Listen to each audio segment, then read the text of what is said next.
see the story of Gideon in Judges chapter 7. We left off last week in Judges 6, where Gideon had laid out the fleeces before the Lord. He had said, Lord, if this is truly you, prove yourself to me.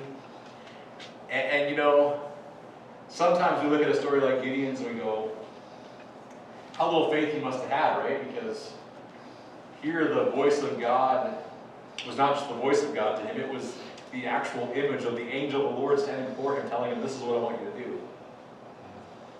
And yet he came back to God again and he said, Lord, would you just show me one more time? And then after he said one more time, he said, God, please don't be angry. Would you please just show me one more time? And you know, I take comfort in that because I know that there's been times I knew I heard the voice of God, and yet you still go back to God and say, Lord, if that was you, just let me know one more time. And so Gideon has come to this place where God has made it very clear to him, this is what you're supposed to do. And so in the story of Gideon, it's this powerful story. It starts out with this man who is the least among his people.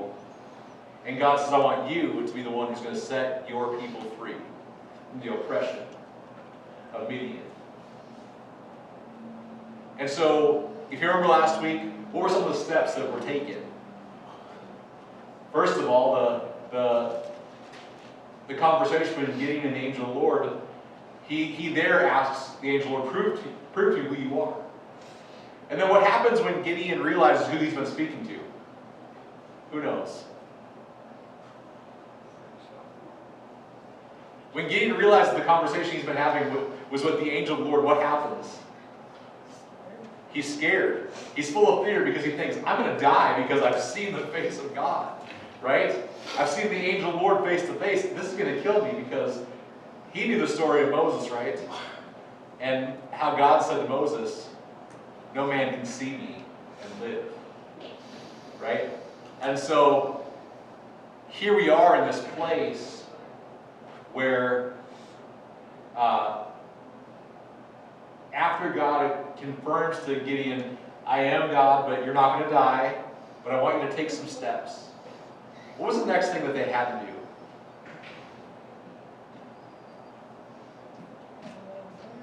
Tear down the altar to Baal. And this is such an important part of this story. Tearing down the high places, the things that were being worshipped instead of God. See, sometimes people try to do away with the wrong things, the bad things, but don't build the right things in its place. And God was telling them, listen, you got to get rid of the bad things first and then build the right things back up in its place. You know, there's times when people go, well, I want to quit doing this, but they don't also replace it with the positive things. How many know the easiest way to quit doing something is to replace it with something so much better? Right? It's not like, you know, if I want to quit doing this thing, I should replace it with time spent in God's Word. Right? And so God tells Gideon, tear down the altar to Baal, and then build an altar to me. Tear down the high places, the things you were worshiping that were wrong, and then worship me. And so Gideon does that, and then of course, what happens? Was that? They want to fight. They want to fight. They wanted to kill Gideon because he tore down the altar to Baal. And so then what happens at that moment? Who speaks up? I know I'm giving you a little, quiz on last week's story. Who speaks up? It's an open book test. It is. You can have your argument. This is in Judges chapter 6. Who speaks up?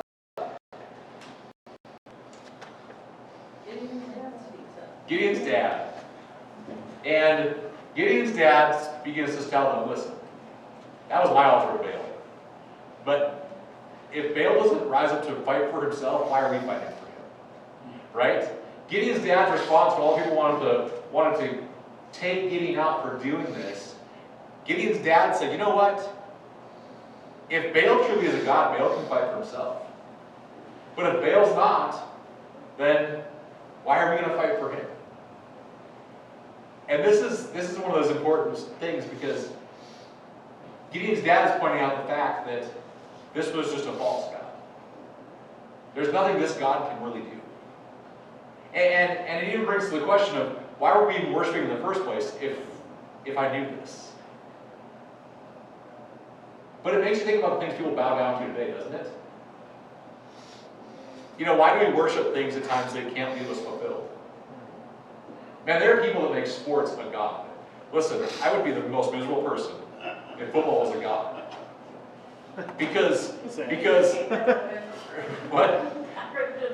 Not this time. But I'm saying, there's people that it's a miserable life for them, because they make these things so important that if it doesn't happen the way they want it to, it's just deflating. It wrecks them. You can ask my wife, I'll turn the TV on and that was stupid. That's wasted 3 hours of my life. Right? And at the end of the day, if it can't really do anything for us, if it can't fight for us, if it can't change us for the better, why do we chase it? Because make no mistake, false gods change us, but not for the better. God's the only one that can change us for the better. Sorry. I'm just, okay, I squirrel. I was just thinking about the mountaintop. It's like, oh, maybe your God fell asleep. Maybe he's in the bed. That was all Elijah. Just different, sorry. That's a great story though. I did say I squirreled. I love the story of Elijah and how he mocks the prophets of Baal. Basically, he's like, hey, maybe he's in the bathroom. Hey, maybe he's on vacation. Because of course Elijah knows the prophet, the God of Baal is not real. So these prophets are worshiping, calling on somebody that doesn't exist. He's not afraid of this God because he knows this God can do nothing. This God's not a God. There's only one true God. And so this process happens, and God begins to allow people to come behind Gideon. And so now Gideon needs to reconfirm with God, okay, God, I want to be sure before I get these people in a whole big mess. This is really you. Right? So he lays out the fleeces. Remember the story of the fleece from last week, right? The fleeces, he laid one out first and said, let the fleece be wet and the whole ground be dry. The next time he says, I'm going to lay it again, let the fleece be dry and the whole ground be wet. And God confirmed himself twice. And that's why we talk about laying out a fleece when we're praying about things sometimes, right? You ever heard that statement?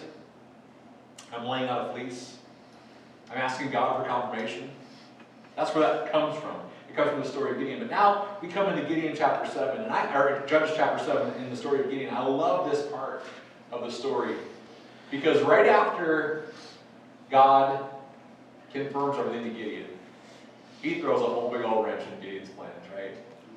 I love this part of the story because it reminds me that even when I think I got God figured out, it's about then God's going to throw a big old wrench in my plans. It's about then that God's going to be like, watch me. You know, this story is one of those great stories of God saying, you know what? When it's all over, I'm going to make sure I'm the only one that can get the glory from this. No man can get glory from this story. Because when you read the story, you go, only God could do what happens here. And there's times where I look at things in life and I go, God, my prayer is that you get the glory from this. That nobody tries to take the glory, Lord, that you get the glory from this. In fact, there's a song that came out a few years ago. There's a line that says, I hope you get the glory from this. And that's a prayer I pray often. God, I want you to be the one that's glorified. I don't care if anybody ever knows my name. I want you to be glorified. I don't care if anybody ever remembers any part of my story as long as you get the glory. Right? And so, even in the hard situations, even in the struggles, the prayer becomes, God, I hope you get the glory from this. I'll go on a little route here real quick here. I'm actually preparing for a message on Sunday morning about the hardest prayer ever prayed. And it's the prayer of Jesus in the Garden of Gethsemane where he says, not my will, but yours be done. That was one of those prayer moments where he's saying, God, you're going to get the glory from this. It's going to be hard and physically it was going to destroy Jesus. But he said, Father, you're going to get the glory from this. And so that's the cool part of the story. God gets the glory. So if you have your Bible, go with me to Judges chapter 7. And we're going to begin. I'll start reading. I'll give others opportunities to read this week. But in Judges chapter 7 and verse 1, it says, Jerubbaal, that is Gideon, and everyone who was with him, got up early and camped beside the spring of Harod. The camp of Midian was north of them, below the hill of Morah in the valley. The Lord said to Gideon, you have too many people for me to hand the Midianites over to you, or else Israel might brag. I did it myself. And so God at this moment says, I'm going to throw a whole big wrench in this plan. You see, because I'm sure that Gideon's looking at his army compared to the army of Midian, which was innumerable, right? It says there was too many people for him to number. And Gideon's got 30-some-odd thousand men. So he's got a good army, but compared to the other army, it's like, we're nothing.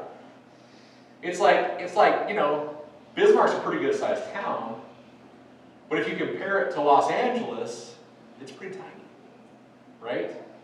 And Gideon's probably looking at his army going, my army's not big compared to theirs, but I know God's on our side, right? And sometimes that's the way we look at things. We're like, well, you know what? I know I'm outnumbered, but God's on my side. But then God spoke to Gideon. He said, Gideon, you know what? I think your army is just a little too big. I can't imagine what Gideon must have felt in this moment.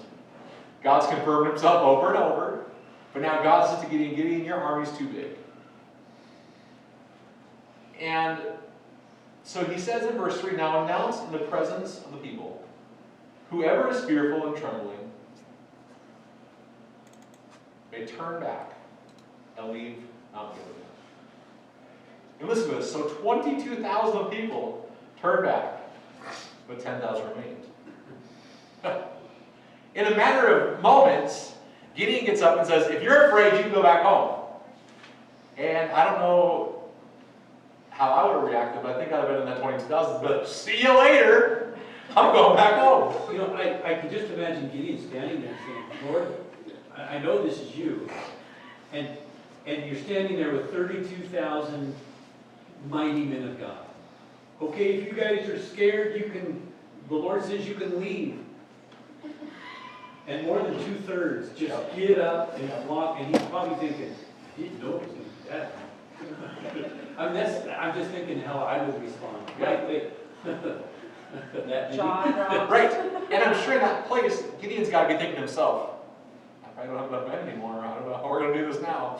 Because I've just lost 2/3, more than 2/3 of the army. All that's left is 10,000 men. And it says in the last chapter, because I looked, I was trying to remember if they could be counted or not. It says the Midianites were so many that they could not, you couldn't count their camels. So. You couldn't count their camels, let alone the people. But you know, it's amazing though, because a couple weeks ago, I looked up the phrase, and the Spirit of the Lord came upon him. And how many people in the Bible does it say the Spirit of the Lord came upon him? It came upon Samson when he took that jawbone. It came upon David when he went before Goliath. It came upon Jesus when he said, the Spirit of the Lord is upon me. And here in chapter 6, it says, the Spirit of the Lord came upon Gideon. So I always assumed that at this point that Gideon was operating in the strength that wasn't his own. And I do agree. I do believe that there was something special here, but still in the human aspect, you've got to imagine that Gideon's looking at 10,000 left going, okay, I guess we'll roll with 10,000. All the rest are more afraid anyways. At least I got the ones that are in, right? They're bold, they're ready to do this. And the Bible goes on to say what? In verse 4. Someone want to read that? But the Lord said to Gideon, there are still too many men. Take them down to the water, and I will send them out for you there. If I say, this one shall go with you, he shall go. But if I say, this one shall not go with you, he shall not go. Okay. So he says to Gideon, you know, you still got too many. And he said, you probably still got to thin this thing down a little bit. And I can't imagine what Gideon's feeling like. You know, as God gives you direction sometimes, you're like, no, I'm hearing God. But anybody ever felt like God was giving you direction that felt crazy? Yeah? Oh, yeah. Well, look at the context. In the previous tip, didn't he ask God 2 or 3 times to confirm what he already knew? Isn't this God saying 2 or 3 times the back ways? Yep. Okay. You confirmed it this many times. Guess what? Now I'm going to prove I'm that many times better. That's good. That's good. It's not retribution, but it's an equal you question. So I'm going to make sure that there's no doubt. And maybe without the fleeces, the story looks different. We don't know. But for whatever reason, God says, hey, you still have to be men. We're going to do this with less. And so, in verse 5 it says, so he brought the people down to the water. The Lord said to Gideon, separate everyone who laps water with his tongue like a dog. Do the same with everyone who kneels to drink. And the number of those who lapped their hands to their mouths was 300 men. And the rest of the people knelt down and drank. All right, so God, so separate these guys, right? And I'm betting Gideon right now is going, I sure hope so 300 that God's getting rid of, right? Because God said, separate these guys. So he separates them. He's got 9,700 on one side. He's got 300 on the other side. And what happens in verse 7? Somebody go and read that. The Lord said to Gideon, with the 300 men that lapped, I save you, and give the Midianites into your hands. Let all the others go home. So Gideon sent the rest of the Israelites home, but kept the 300 who took over the provisions and trumpets of the others. Now the camp of Gideon lay below him in the valley. During that night, the Lord Let's said to actually Gideon. go and stop right there. Okay. So, God has taken Gideon's army from 32,000 to 300 in a matter of no time. Now there's 300 left, and God says, beautiful ones. You're going to go and you're going to see a victory. Why does God do that? To show that it was him. To show that it was Him. He's the God of the impossible. He's the one who allowed them to be oppressed by Midian. And so He's also the one that gave them the victory over Midian. Right? Their sins brought them to a place where He was no longer their protector. He let Midian come against them. And if they'll turn to Him, He's the one who's going to save them. He's the one that's going to make the way for them. He's the one that's going to protect them. And so, now Gideon's got his mighty army, 300 men, and himself. And the battle plan that's about to unfold is one of the craziest battle plans you'll ever hear. Like, it's not the way you go and fight a battle. It's kind of like that story of Jericho. How are we going to fight this war, Joshua? We're going to march in circles around the city. And then what? That's it. Just going to march in circles around the city. And we look at stuff like that and go, that's a terrible battle plan, right? And sometimes we look at God and His leading and we go, God, this seems like a terrible plan. But God doesn't what only God knows because He knows better, right? So when God speaks to us about things, we see things through a human perspective. But God sees them differently. Now, Gideon is in a different place here because the Spirit of the Lord is upon him. He's anointed him for this purpose.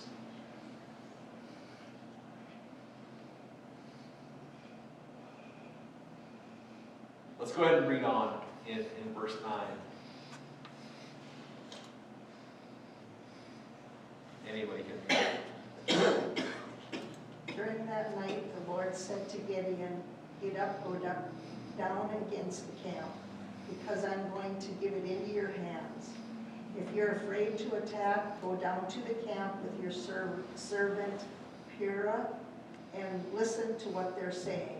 Afterward, you'll be encouraged to attack the camp. So, I know that we're halfway through the verse, but before we read further, notice that. Because Gideon has, laid out these places, he's asked God, confirm yourself, and so God says, okay, Gideon, you're going to go out and you're going to fight this camp. But if you're afraid, go ahead and go down and listen to what they're saying first. Right? So go down and just listen to what they have to say before you go fight this battle. And so God's already pre-whatever with Gideon. He's like, I know this guy. I know his insecurities. You know what I love about God? He knows our struggles. He knows our insecurities. He knows our faults, and he chooses us anyway. You know, I saw something one time that said before God called you, he took your stupidity into account. That's one of the most comforting things you'll ever hear, right? Because before God ever called, he knew your weaknesses. He knew the things you struggled in. He knew the places that were the hardest for you. And for Gideon, even here, he's speaking to him about this place where Gideon has shown himself to be a little insecure about how God picked me for this purpose. And so he says, if you're afraid, go down to your servant at the camp and listen to what they have to say. Go ahead and keep reading. So he and Purah, his servant, went down to the outposts of the camp. The Midianites and Amalekites and all the other eastern peoples had settled in the valley, thick as locusts. Their camels could no more be counted than the sand on the seashore. So remember that. Gideon's got 300 dudes, 300 men, and the camels can't be counted, and the people are as thick as locusts. Okay, let's keep reading.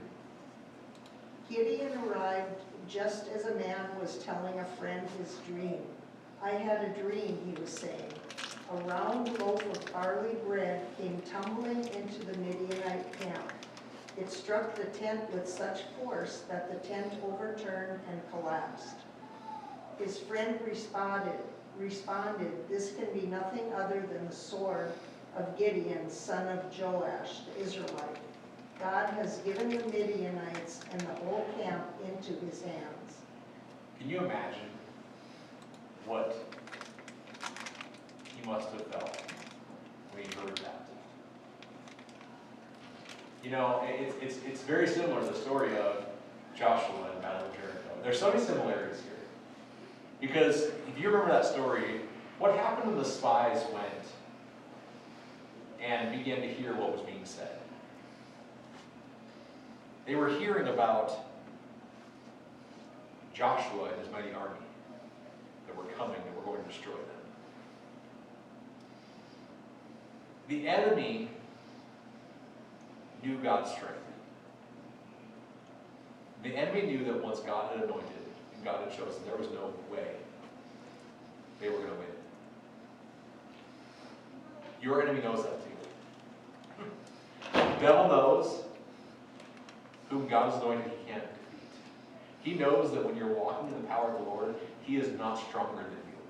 Oh, he'll try to defeat you, but he knows when you're walking in God's power, he can't overtake you. He can't defeat you because God is bigger and God is stronger.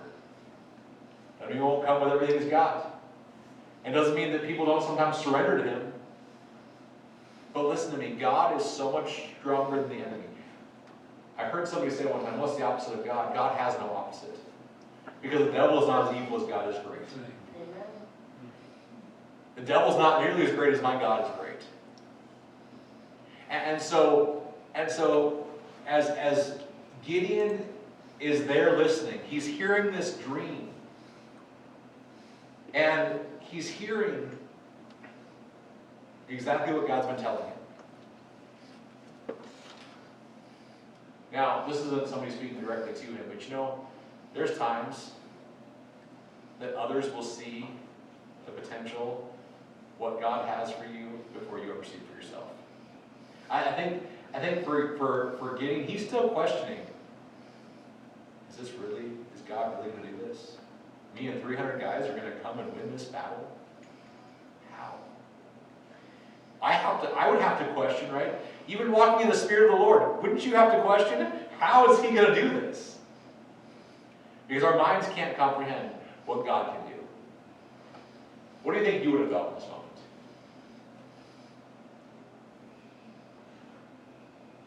Before he heard the dream, after he heard the dream, how would you have felt?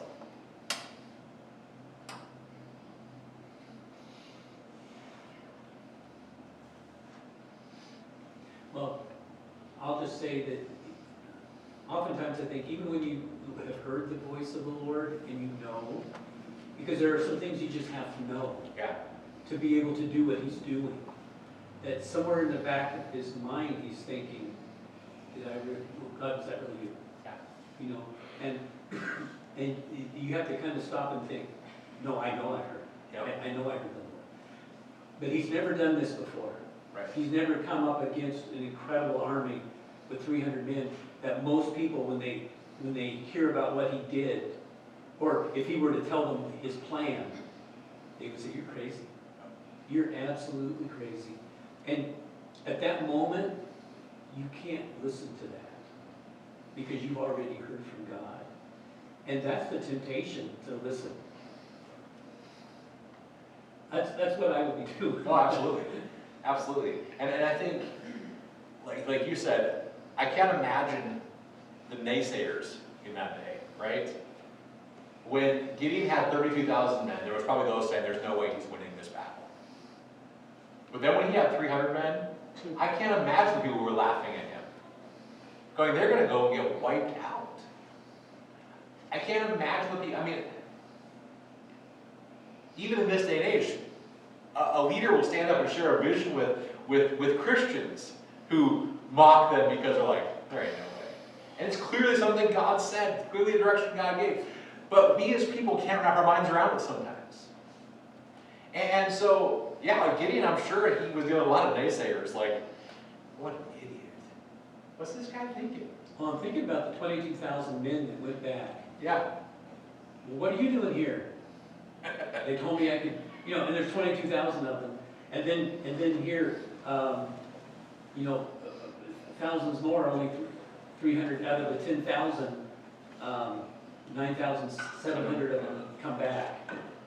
And why are you here? I stuck my head in the water when I was thirsty. Yeah. I didn't do this. And I would imagine that all of Israel is just thinking, he's a fool. Yep. You can imagine that. And then I think about this. God told him, if you're afraid, go down into the camp. You think when Gideon first walked into the camp, that calmed his nerves? There are as many as locusts, and they got more camels than I could ever count. That didn't calm his nerves, right? But then, he heard somebody talk. And he knew this was God. Yet again, God reminded him, I'm in this. I'm in the middle of this. This is all me. And sometimes God takes those places and you go, God, why'd you bring me here? Only for God to speak to you then and say, because you needed to come here to see me.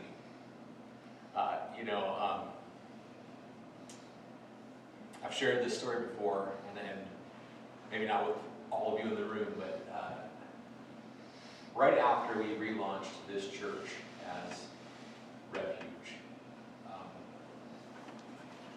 we were given an opportunity to take a position in a church that, from every worldly perspective, we just said, let's do it. It was a pay raise, it was an upgrade, it was a great situation. And when I first heard it, I knew the answer was no. But I also felt like God said, pray about it. And so I said, okay, fine, we'll pray about it. And we spent the next few days praying about it. And so as I was praying about it, I felt like God said, give me until Sunday. I'm not giving you an answer, just give me till Sunday. And so of course I'm thinking to myself, oh, Sunday's coming, we're going to have an awesome Sunday, it's going to be amazing. God's going to pour out His Spirit, He's just going to, give me till Sunday. We came to church that Sunday morning. It was a terrible service. Like, I say terrible, it was just one of those services I was like, I didn't get out of bed for this, right? and I'm not saying that to say God wasn't in it. I'm saying I walked away going, okay. We had an event planned for that night. It was one of our big events every year. It was a 4th of July event. However, we were in a burn ban that year, so we couldn't shoot fireworks. And so we're like, well, we're doing the event. Maybe it'll be a great event. We're going to, and we had that event, and I walked away so deflated. I was like, the event was terrible. There was hardly anybody here. And God, what's my purpose even in all of this? Why would you tell me wait till Sunday? And I was literally sitting in my vehicle at the edge of this parking lot, all by myself, only person at the church, after everything had ended. And I was talking to God, and I felt God so clearly speak to me. And he said, because no matter how bad it was, you know where you're called. And I was reminded in that moment that sometimes God brings you to the really difficult places to remind you, this is exactly where I want you. And I'm in this. And so for Gideon, he said, go down to the army. Go down and stand in the midst of these people. And for Gideon, immediately, that was probably like, why am I even here? Because I'm getting a lot more afraid looking at all them. It was different standing on top of the hill looking down over them, but now I'm right down in the midst of them. And that's where God revealed himself to Gideon. And now Gideon has a zeal and a passion, and he's ready. Because he's heard God's win in this thing. So we're going to go ahead and keep reading. Unless somebody wants to share anything right there. I don't want to take away the moment, but Forgive me for talking too much. we love it. But I love this because if you're here and you ever want to do anything from God, you'll be in this place. And it won't make any sense. And you'll have so many people telling you, it's either God or you're going to starve. I mean, literally. And I've had the Lord confirm to us the direction that we are to go over and over again in the most bizarre ways, where you're looking at a map book trying to find the best route to Missouri because it's your daughter's wedding, and you open it up to Illinois, and Colleen's in the kitchen trying to figure out how to make 3 meals out of a chicken leg, and we're broke. And I stuck my fingers in the map of Illinois and said, God, send a revival to Illinois. And I saw where the freeways kind of crossed an upside down triangle, and I put my fingers on the points of the different intersections of the freeway on the map of Illinois. And up to that point, I had never even been to Illinois. And as soon as I prayed, the Lord put a name in my head, a man's name, first and last name. And I couldn't get his name out of my head. And so I found Missouri and I found our route, and I thought, I'm going to do some checking. And I looked up this man's name, and I have a book of a bunch of pastors. And I looked up Illinois, and there's a pastor in Illinois when I put my hand in the map book, and he pastored a church that was under my thumb. I think I've shared this story before, but I could tell other ones. And as I did that, I thought, well, I'm supposed to pray for this pastor. And I did for a week. And I thought, I wonder what's going on. And so I finally called him up and got him on the phone. Hi, my name's Mike, and I've just been praying for you this week. Well, thanks for your prayers. You know, things are going okay. They could be better, but they could be worse, and I'll take all the prayer I can get. And I hung up the phone. And I'm thinking, like you, Lord, what was that all about? And you ask those why questions, and the answer I always get is, just trust me. But I can tell you that at that moment, the Lord spoke to me so clearly, and this is what he said. If I could speak to your heart and have you pray for a man you've never met, who lives in a place you've never been, just relax, because I have people praying for you that have never met you, that have never been to your town. And they're calling you out by first and last name before my throne. Pastor, I lost it. and oftentimes, you know, when you're doing your best and you don't see the fruit of what you're trying to accomplish, it's those things, it's those moments that ground you and say it doesn't matter what anybody else says, and it doesn't matter what my circumstances might look like. I know I've heard from God.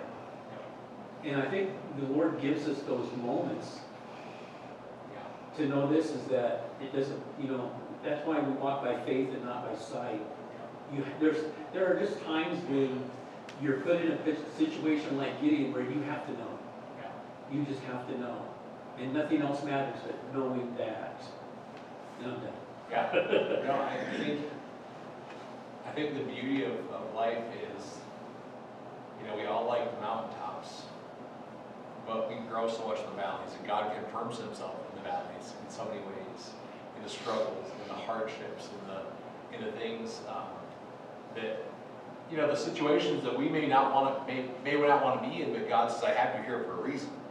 And you know, in the places where we least expect to hear God confirm himself, but God said go there anyway, right? Like when he told Gideon, go down right in the midst of all those people.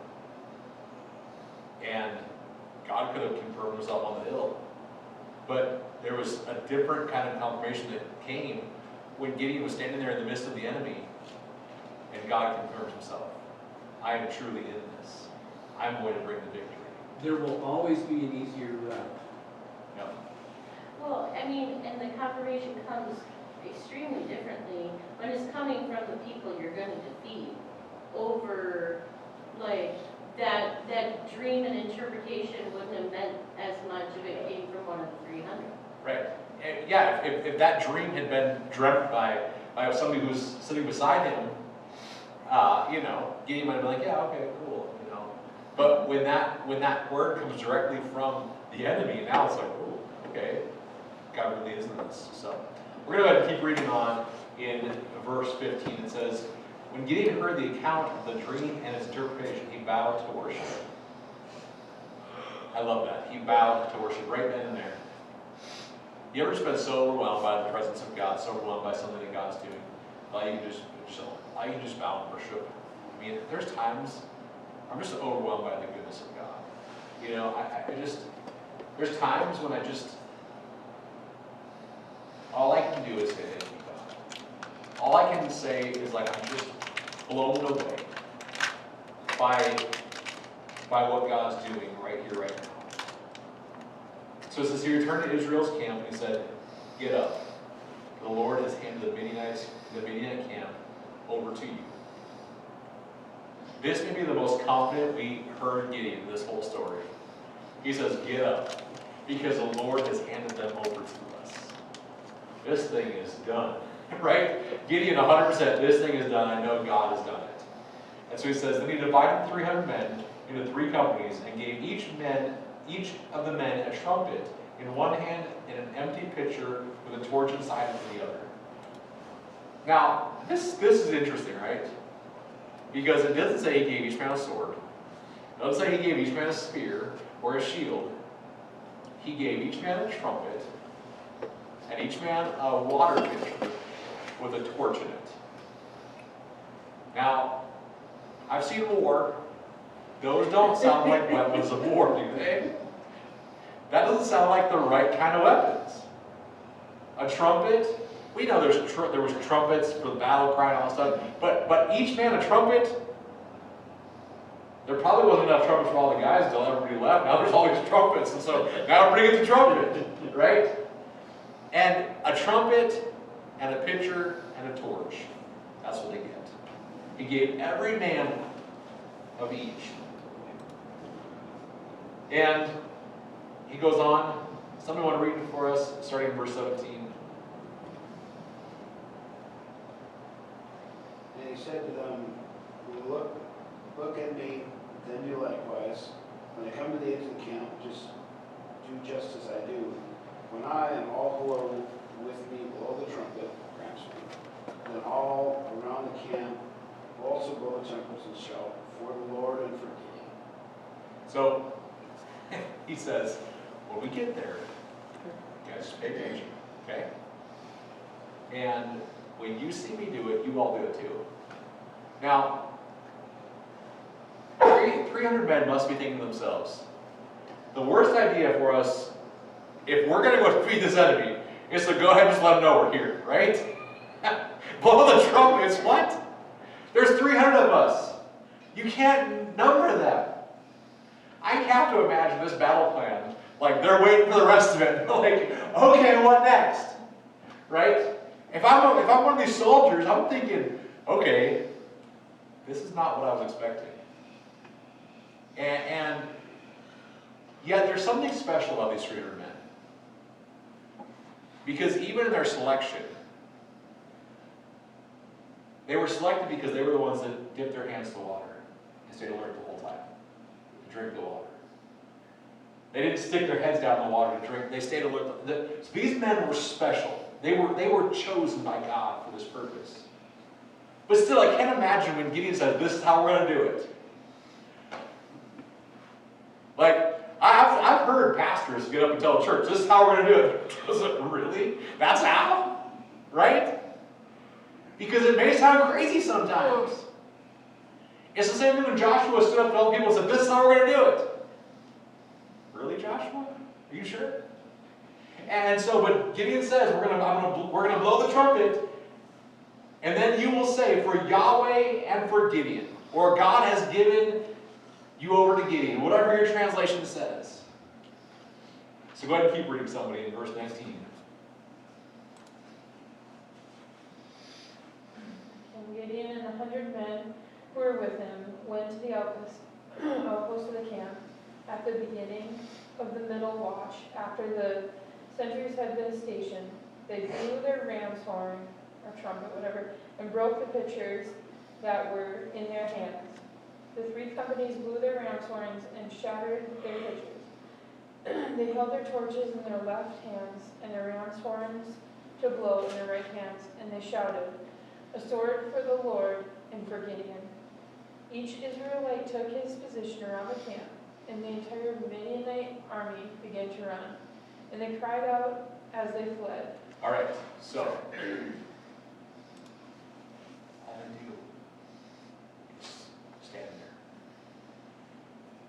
blow their trumpets, and cry out and break pitchers. And the Bible says that the Midian army, in all their power, got up and began to flee. That's the power of God we serve. There is no enemy too big, too strong for him. There's no enemy that can stand against the power of my God. You know what? That's good news for all of us. Because there may be things in our lives where we're like, man, I don't know how I'll ever win the victory over this. God's the one that gets the victory. You and I, our own power, will never be strong enough. And God told, basically, Gideon, you won't be strong enough in your own power, but to make sure I get the glory for this, I'm going to take this army down to nothing. There'll be nothing left for you to get the glory with. And sometimes God takes us to the place where we have nothing and brings us to a place of victory. You know, we played worship on New Year's Eve for a Celebrate Recovery event. And you know, sometimes there's just nothing more powerful than seeing people who have been at the edge with nothing left. And God brings victory over some dark enemies. And there's something special sometimes about seeing the raw worship of somebody who's been to the edge. And God has saved. And God said, listen, Gideon, I'm taking you down to the place that I'm the only one who can get the glory from this. Nothing else can get the glory. You couldn't do this on your own. And sometimes God brings us to the very place where he says, you could never do it on your own, so I'm going to bring you to the very edge to allow you to see, I can't do this on my own, and then I'm going to give you victory. And God gives them victory. And so it says they cried out as they ran, and when Gideon's men blew their 300 trumpets, the Lord set the sword of each man in the army against each other. Not only did they run, they began to defeat one another. They began to battle with one another, killing one another. This is chaos, right? But God has literally confused them to the point they're now battling each other. The person who was standing beside them, now they're fighting against them. And God has caused this chaos to come over the enemy. And it says, they fled to Bethshidah in the direction of Zererah, as far as the border of Abel Mahola near Tebeth. And the men of Israel were called from Naphtali, Asher, and Manasseh, and they pursued the Midianites. So, this army that had all gone back home, God says, okay, now it's time. Come on, let's fight this war.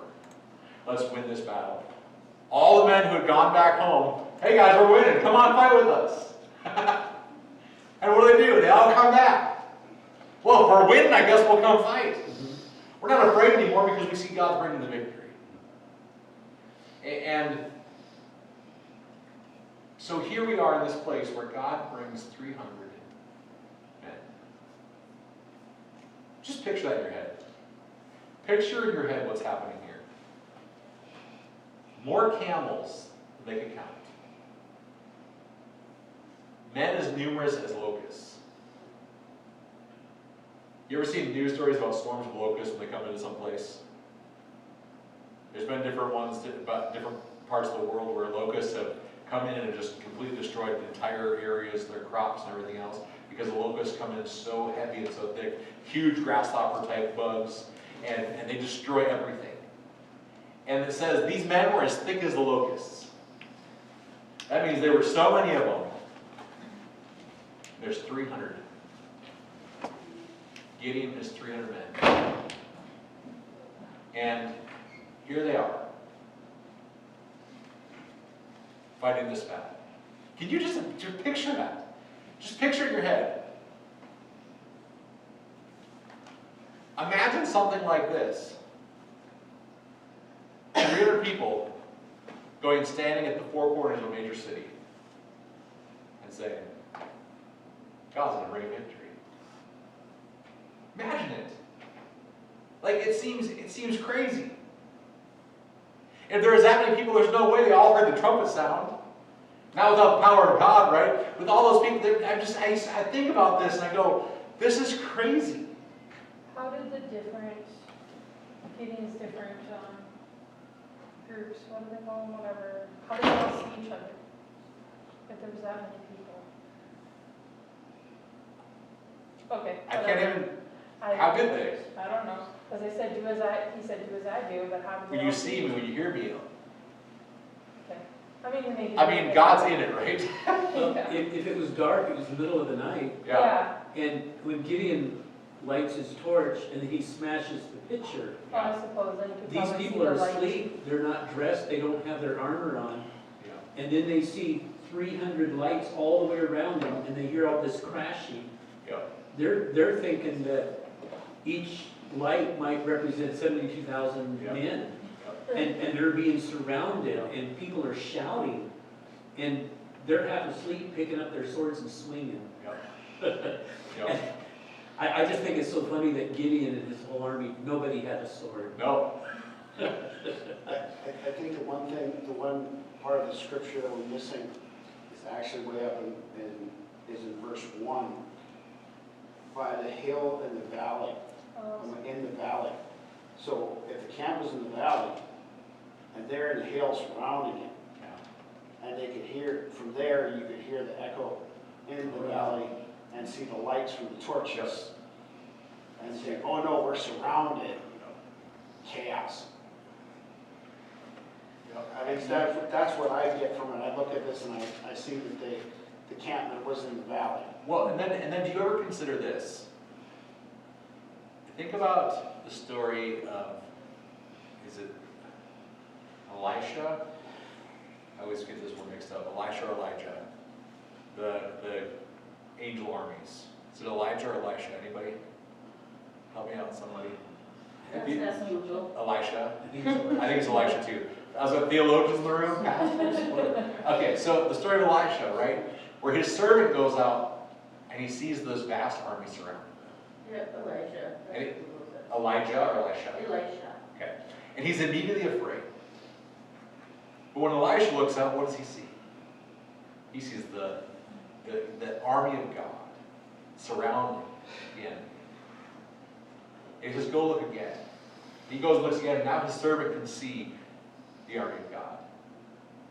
And you wonder too, as this motley crew, this 300 guys out there breaking their pitchers, we don't know. Maybe when those soldiers woke up, they saw the God of angel armies surrounding them. Maybe they saw this vast army because God's the one bringing the victory. We don't know exactly because the Bible doesn't tell us that, but I can imagine that just like we see in other places in Scripture, God's army is present right here. God's the one fighting this battle. God's the one winning this war. And so, whatever happened, whether it was the torches and the lights and the noise and the fact that these men just were half asleep and not realizing what was going on, or whether it was God's army or whatever it was, God's the only one that can bring victory like this. You know? No man can bring a victory like that. If this is man's battle plan, it sounds like a terrible idea. Yeah. Right? And it's the same thing. You know, you think about Peter getting on the boat to walk on the water. If Jesus isn't the one calling, it sounds like a terrible idea to get up and walk on the water in a storm. But if Jesus is the one calling, then you better just go ahead and do it. Right? And so this story is one of those stories that when you read it, you're like, but it's such a beautiful, powerful reminder of the power of our God in the midst of the most impossible things, the most impossible circumstances. We'll go ahead and read the rest of this chapter tonight and then close for tonight. But starting in verse 24, someone want to read verses 24 and 25?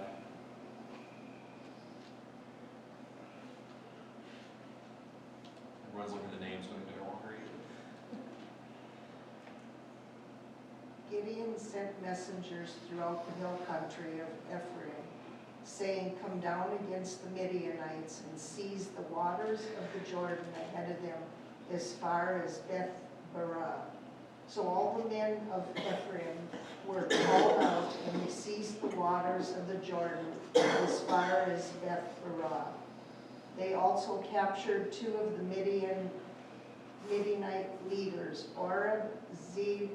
They killed Oreb at the rock of Oreb, and Zeb at the winepress of Zeb. They pursued the Midianites and brought the heads of Oreb and Zeb to Gideon, who was by the Jordan. So, now of course God has brought the victory. Now God has made the way, and Gideon's calling all the armies, come on back out here and help us, because now we're going to fight this thing. We're going to fight it completely. You know, God's done what only God can do. Now they're doing their part. And I think this is an important reminder for you and I. There are things we've got to trust God to do what only God can do. But God also calls us to do our part too. Right? If you're trying to change some aspect of your life, if there's something where like, you know, this doesn't glorify God, this doesn't honor God, God will forgive you, God will cleanse you. That doesn't mean that it's immediately going to be easy to be different. Now I'm going to have to work. I'm going to have to do my part. And so God brought the victory to start with, but then Gideon calls out the army and says, now we've got to fight. God did what only God could do. And now he's handing them over to us. And we must win this war. It's just because God gives you victory doesn't mean the enemy won't keep trying to war. He'll keep trying to fight. There are places where no matter how long you serve God, there will be places the devil tries to come after you. Am I right? No matter who you are in this room, there's places in your life where the enemy tries to come after you. Whether it's in places of a sin, or in places of fear and doubt, or in places of whatever. The devil will come after you. And it's our responsibility to now not just say God has the victory, but for us to walk in the victory, live in the victory, stand in the victory, and keep believing God for the victory every single day. Right? Anybody else have anything you want to add to that tonight? One thing I saw is like Gideon as the leader, he wasn't just standing on the outside ordering them to go do it. He was right there on the front line, and I think that's important as like leaders, whether it's in your house or leading anything, that you're in this battle with everybody, and you're not just, I don't know, at this totem pole of here because you're a leader, and you're not going to be in the dirty trenches with everybody, you know. So, I don't know.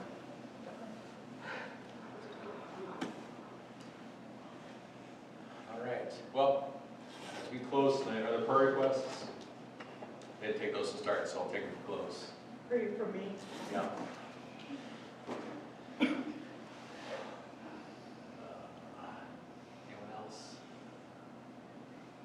I remember the Royce family.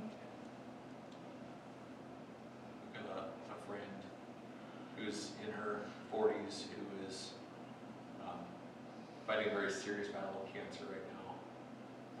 And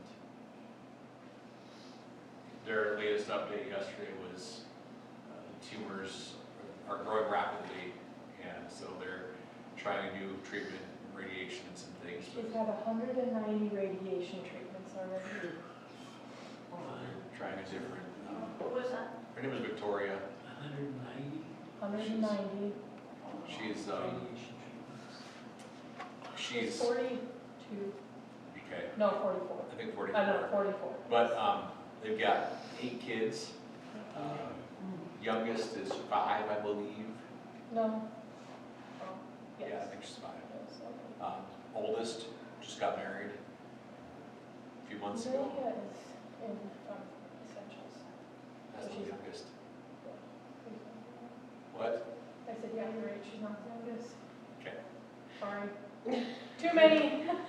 There's only 8 of them, you Well, can't. there's one that's married and one that's 5, so I get them all the ages confused in Anyway, between. so yeah, you know, I've been encouraged as I continue to see her faith in God and just trusting God through it all. But I mean, we see